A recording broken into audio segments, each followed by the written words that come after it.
You may be somebody who just completed school, or you just need a side hustle, even though you have a regular job that you do. And maybe you are considering coming into the field of beading. My name is Jennifer Naamele Afiamate. I've been beading for more than a decade now, 13 years to be precise. I've taught hundreds of students, and I want to offer you a few pointers as to which area of beading you should venture into based on my experience and what the trend has been lately. So, at my place, my center, I train in 5 different areas of beading. Now, this is not to pitch you to come to me and learn. Wherever you are, even though we offer online training to people all over the world, if you choose to go to another place, this is just to, point you in the right direction. Maybe you want to learn online, as in follow YouTube videos, which I have a couple of them on my YouTube channel, Jenny's Beats Creation and Training Center. I have a free tutorials that can help you. The 5 areas of training that I do in my beading courses include fabric beading, necklace making, slippers making, bag making, and then bridal hair accessories. All these we make with beads. We do not use cinnamon or as done in the fascinator area. We use beads to create beautiful things in all these areas. Now, which area should you go into? And I want to grade these 5 areas as from the most lucrative right now to the least. Now, the very first one will be fabric beading. It may be time consuming and may require more attention.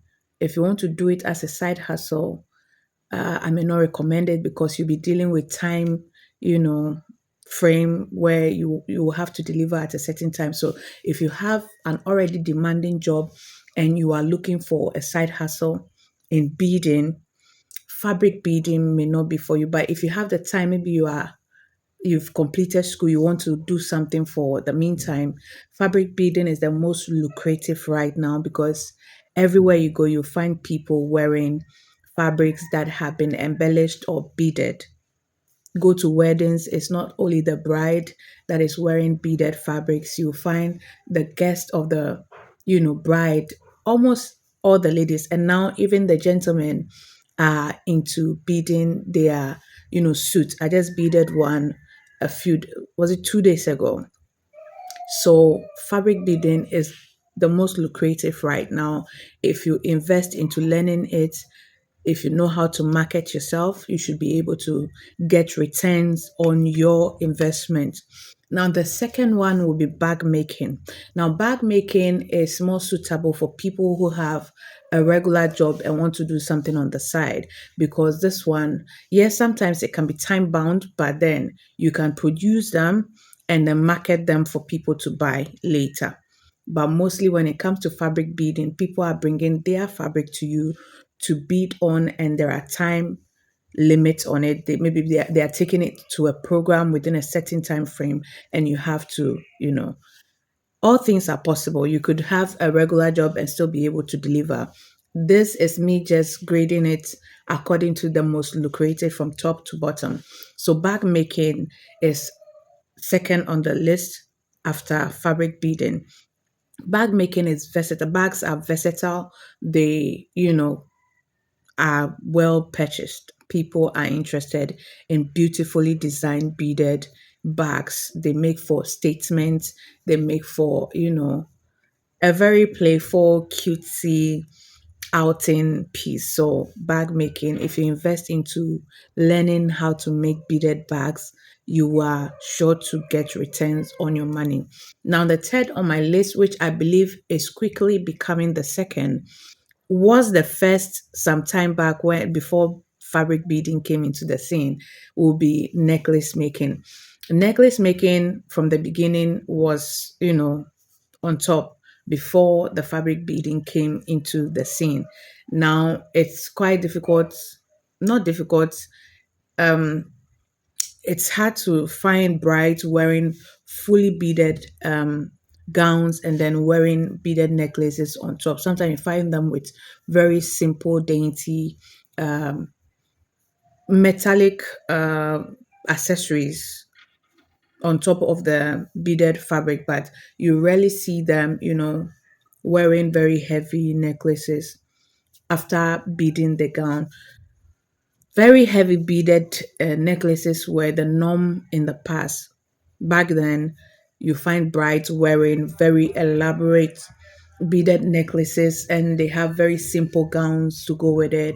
And it's coming back because in the last few months, I've had a couple of students who are learning the necklace making also had a few purchases in the last few months. So unlike before where the purchasing became very, very low. But I also know colleagues who are purely into necklace making, and I believe they have very good marketing strategies that is keeping them in business. So yeah, necklace making, beaded necklace making is something that will give you return on your money if you know how to market yourself very well.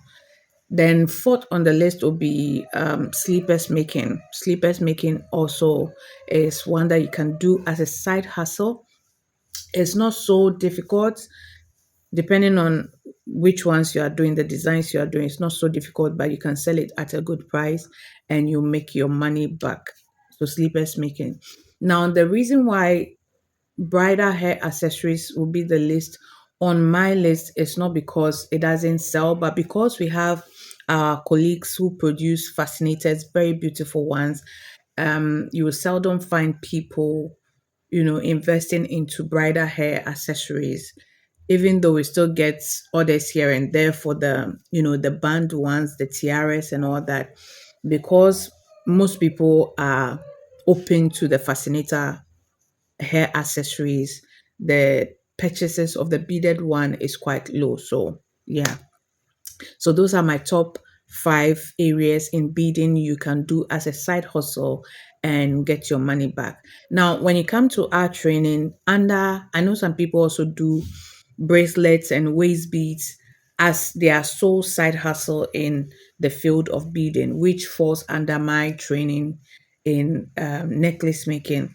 So with necklace making come waist beads and then bracelets, which is a full package that we offer where I am. I offer online training, I offer in person training here at my center.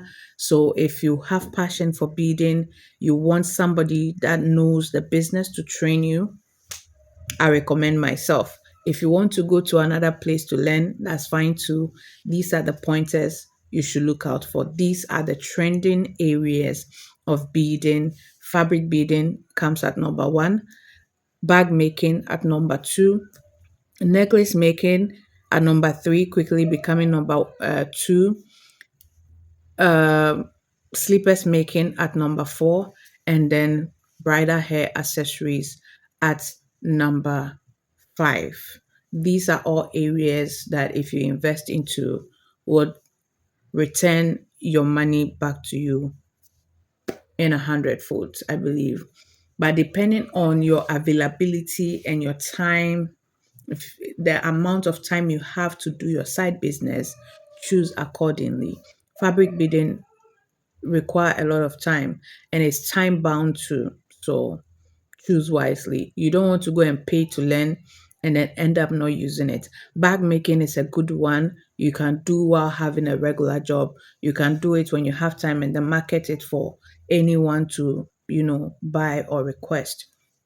Then necklace making is also something you can do on the side when you are free. So is the slippers making as well. There may be times where people will place orders that you need to, sit and then do, and it will demand time. But these are the pointers, and I hope with these few points, I've not confused you, but convinced you that bead making is lucrative. And I invite you to come join us, chop the money. See you in the next one. Well, follow for more tips, business tips in beading, teaching. Okay, let me go. Bye bye.